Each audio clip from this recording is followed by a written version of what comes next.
Mary Robinson, President of the Mary Robinson Foundation for Climate Justice, is with us in studio. You're just back from the Horn of Africa. Did you expect to be back there looking at what you saw in the last number of days again? No, I didn't. It was very heartbreaking to go back after 19 years and see those scenes again of mothers holding desperately malnourished children with glassy eyes, and the way in which they have so little and are so desperate just for the basics of food and water. And we were warned about this, and the warnings were not listened to enough. And it has got now to the stage where 2 regions of Somalia have been declared famine. And famine means children starve to death. It's a horrible, horrible thing in the 21st century. And the humanitarian coordinator, Mark Bowden, and we had dinner with him the night before he made the announcement, said, if we don't step up and scale up the response, the world, then the whole of southern Somalia, will be declared a famine within 1 or 2 months. In other words, this is a really urgent, catastrophic situation, the worst food insecurity in the world at the moment. What do they need? They need, well, in money terms for the UN, a minimum of 250 million urgently now. Less than 40% of the original appeal that was foreseeing a very bad situation has been matched. Irish Aid and the UK have done, more than can be expected. It's bigger countries in Europe could do far more. The United States has just agreed to fund Somalia again.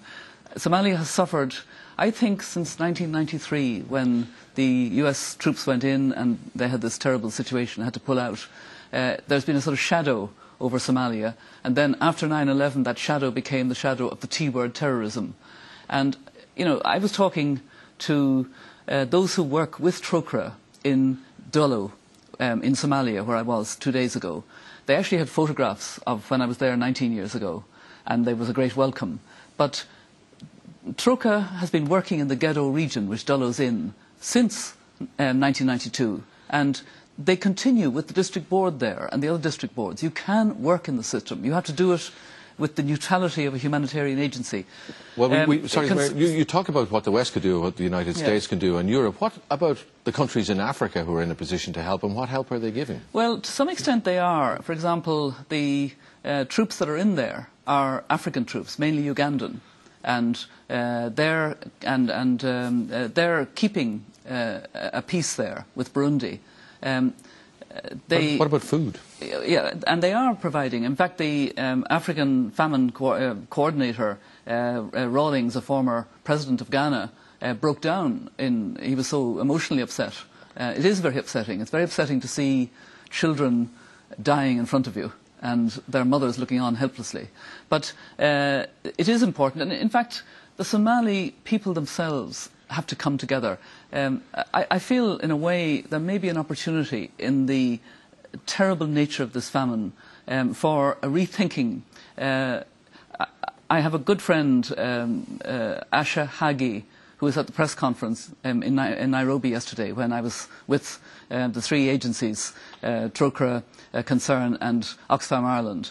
And she was listening to what we were saying. She came up to me afterwards and she said, you're right to put pressure on us, the Somali people. We need to come together. All right, but the immediate problem is getting help to them. And I suppose people wonder, are we talking about shipping food over there? Or are you talking about sourcing food locally? And then how do you deal with the myriad problems they have in terms of the infrastructure, but also the threat from terrorism, the threat from the pirates, the fear, the legitimate fear that many people have that anything we send, or a valuable fraction of what we send, will be lost? Yeah.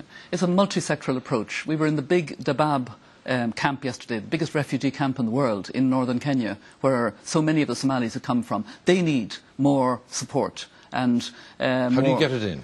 There's no problem. There's no problem of conflict or anything there. It's just a matter of organising it, and the world knows how to do that. Okay. And it's partly World Food Programme, it's partly UNICEF, it's partly the agencies, Oxfam, Trócaire. And then within Somalia itself, to prevent more people becoming refugees, how do you get the food in, given the security situation? I think that there are difficulties. In fact, Tom Arnold was in Mogadishu today, and Concern have been working in Lower Shabelle, which is one of the regions declared a famine region. They are on the ground there with their local staff. They can do an awful lot.